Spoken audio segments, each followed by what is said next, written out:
Hello. Apakah Anda mendengar saya? Tes. Ini adalah Vegapunk, perhatian kepada seluruh dunia. Kita akan mulai tanpa basa-basi.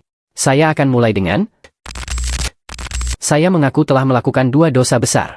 Saya yakin saya akan segera dieksekusi karena kesalahan saya ini, jadi pesan ini akan diprogram untuk disiarkan segera setelah jantung saya berhenti berdetak. Meskipun begitu, saya ingin menegaskan satu hal, dan saya berharap Anda memahaminya. Jangan anggap bahwa orang yang akan menyingkirkan saya adalah jahat, terlepas dari siapa mereka. Saya juga tidak berniat membahas benar dan salah di sini. Saya tidak memenuhi syarat untuk menilai hal-hal seperti itu, karena saya bukan hakim. Saya yakin apa yang akan saya katakan akan sulit diterima. Beberapa dari Anda mungkin menganggap saya seorang gila, atau bahkan seorang idiot. Namun demikian, adalah kewajiban saya untuk memastikan bahwa semua orang menyadari masalah ini. Saya akan langsung pada intinya, dunia kita akan tenggelam ke dalam lautan. Tolong bersabarlah sejenak, dan saya akan membuat sebuah prediksi.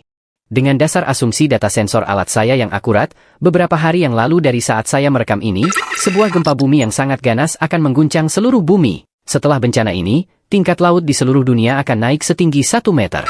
Sejumlah pulau akan menjadi tidak dapat dihuni, dan secara alami, banyak pantai juga akan sepenuhnya tenggelam. Jika ini tidak terjadi, silakan abaikan sisa pesan ini. Namun, jika prediksi ini terjadi, maka harap perhatikan apa yang akan saya katakan. Gempa bumi yang baru saja saya prediksikan tidak bisa dianggap sebagai fenomena alam. Sebelum saya lanjutkan, saya jelaskan terlebih dahulu bahwa saya adalah seorang naif yang selalu berharap akan perdamaian dan kemakmuran, dan itu membawa saya pada apa yang terbukti menjadi dosa besar pertama saya. Saya terobsesi dengan impian setinggi langit saya untuk mengembangkan sumber energi abadi. Ibarat kata, karena impian saya terlalu tinggi, saya berusaha terbang menggapainya hingga akhirnya saya malah terlalu dekat dengan panas matahari. Saya tidak akan menjelaskan dengan terburu-buru. Untuk memahami kemana arah perkataan ini, kita harus terlebih dahulu membahas masa lalu, khususnya apa yang terjadi antara 900 dan 800 tahun yang lalu. Periode 100 tahun yang kebanyakan orang anggap sebagai bagian kosong dari sejarah. Ini dikenal sebagai abad kekosongan karena semua informasi tentang itu sudah dihapus atau mungkin memang hilang. Dan informasi abad kekosongan ini adalah benar adanya, tetapi ada satu kunci terakhir untuk membuka beberapa sisa dan gema dari masa lalu ini. Yaitu Poneglyph. Batu-batu prasasti kesepian yang berada di berbagai tempat tenang dan damai di seluruh dunia. Teks yang terukir di atasnya, setelah diterjemahkan, adalah satu-satunya cara kita untuk melihat masa lalu yang tidak diketahui ini. Namun, setiap upaya untuk menerjemahkan Poneglyph dianggap tabu oleh pemerintah dunia. Jadi, saya merasa terdorong untuk melakukan dosa besar kedua saya. Yaitu saya mengkhianati pemerintah dan mempelajari era terlarang ini sendirian. Saya cukup beruntung mewarisi beberapa dokumen dari sekelompok arkeolog yang luar biasa, dan itu memungkinkan saya untuk menerjemahkan sejumlah poneglyph ini. Saya melakukan penelitian era terlarang ini sejauh yang saya bisa dan saya tidak menyesalinya. Lagi pula sejarah adalah sebuah cerita. Namun saya hanya tahu sepotong kecil dari cerita yang berlangsung selama 100 tahun ini.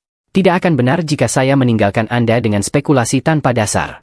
Jadi saya hanya akan menyampaikan berdasar pada fakta-fakta yang sudah saya ketahui saja. Diawali dengan pemeran utama dari cerita ini, dia lahir 900 tahun yang lalu di sebuah kerajaan yang sangat indah dan maju. Dan seperti dewa matahari legendaris Nika dari dongeng Elbaf, dia juga bertarung dengan tubuh yang lentur dan elastis, mereka memanggilnya Joy Boy. Dia adalah manusia pertama yang mengarungi lautan. Orang pertama yang disebut bajak laut. Perlu diingat sekali lagi, saya hanya memiliki akses ke beberapa poneglyph saja.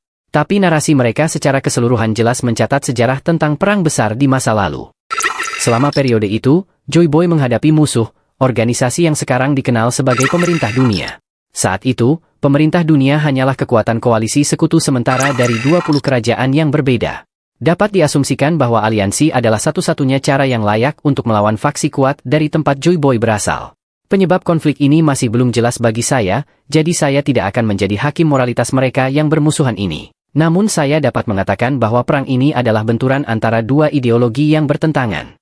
Saya sebutkan sebelumnya bahwa Joy Boy lahir di peradaban yang fantastis. Satu peradaban yang begitu maju sehingga sulit dipercaya bahwa itu ada lebih dari 900 tahun yang lalu. Senjata-senjata yang ada selama perjuangan 100 tahun ini jauh melampaui ilmu pengetahuan modern kita. Teknologi semacam itu tidak dapat dicapai bahkan bagi seorang jenius seperti saya. Dan dari situlah masalah dimulai. Abad kekosongan berakhir dengan kekalahan Joy Boy. Dan dampaknya memiliki konsekuensi yang lebih besar. Bekas dari konflik itu sangat melukai dunia, dan luka itu tidak akan pernah sembuh. Di sisi lain, kita semua tahu bahwa perjalanan antar pulau adalah hal yang sangat sulit, karena laut yang harus dilintasi sangat luas dan berbahaya.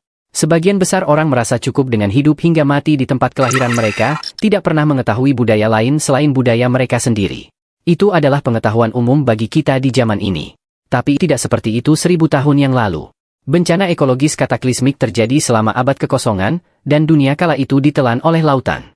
Kita sekarang hidup di atas puing-puingnya. Fragmen benua dari masa daratan yang pernah ada. Dunia ribuan tahun yang lalu tidur, tak terlihat, di dasar lautan. Saya tahu sulit untuk percaya hanya berdasarkan kata-kata saya, tetapi memang ada beberapa benua luas pada masa itu. Perubahan dunia ini membantu menjelaskan bagaimana 100 tahun sejarah bisa dihilangkan. Sebuah kejadian besar yang tampaknya hampir tidak mungkin, tetapi masuk akal jika Anda mempertimbangkan kesimpulan tak terbantahkan yang semuanya mengarah kebenaran ini. Dalam 1 abad, ketinggian permukaan air laut naik rata-rata sebesar 200 meter. Itu menimbulkan pertanyaan, bagaimana dan mengapa banjir semacam itu terjadi? Kecenderungan pertama Anda mungkin akan menganggapnya sebagai semacam bencana alam. Namun, saya dapat mengatakan dengan pasti bahwa itu bukan bencana alam, itu adalah bencana buatan sekelompok manusia.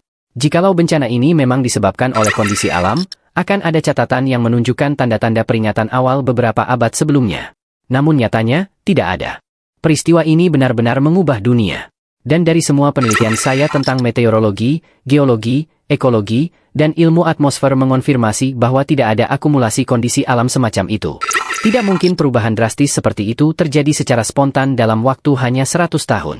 Dan pada akhirnya, kecurigaan saya terkonfirmasi beberapa hari yang lalu, ketika saya menganalisis tingkat laut dunia saat ini. Ini mungkin sulit diterima. Tetapi bencana 800 tahun yang lalu disebabkan oleh teknologi senjata kuno yang mampu menenggelamkan dunia. Kekuatan yang sama itu tampaknya masih ada dan menunggu untuk digunakan lagi. Dengan kata lain, perang besar yang mengamuk di dunia selama abad kekosongan ini masih berlangsung. Dengan tulus, saya ingin meminta maaf dari lubuk hati saya, karena ada hal lain yang harus saya akui. Saya selalu memiliki tujuan untuk menciptakan sumber energi yang dapat menunjang perkembangan umat manusia. Dan meskipun belum selesai, penelitian saya telah mencapai puncak dengan terciptanya Mother Flame. Kekuatan Mother Flame ini memiliki banyak kegunaan praktis. Saya yakin suatu hari nanti, energi abadi ini dapat dimanfaatkan untuk memastikan bahwa seluruh dunia hidup dalam kelimpahan. Terobosan ini tercoreng karena sebagian kecil dari api telah dicuri. Dan ini terjadi karena kelalaian saya sendiri. 2 minggu setelah sebagian Mother Flame dicuri, kami mengamati cahaya terang yang intens memancar dari atas kerajaan Lulusia. Setelah itu, saya kemudian mendapat kabar bahwa seluruh negara itu secara misterius menghilang tanpa jejak. Dan tak lama kemudian, peralatan saya mencatat gempa bumi dunia yang saya jelaskan sebelumnya. Keberhasilan energi adalah sebuah kebanggaan seorang ilmuwan. Tetapi saya yakin akan satu fakta yang sangat pahit, yaitu hanya Mother Flame yang bisa membangkitkan energi besar dan menyebabkan tragedi ini. Penemuan saya sendiri digunakan untuk mengaktifkan senjata kuno. Motif dan siapa para pelaku masih menjadi misteri bagi saya, tetapi pada akhirnya, semuanya bermuara pada satu kebenaran pahit. Saya sendirilah asal-muasal dan penemu dari energi yang digunakan untuk tindakan pembunuhan massal ini.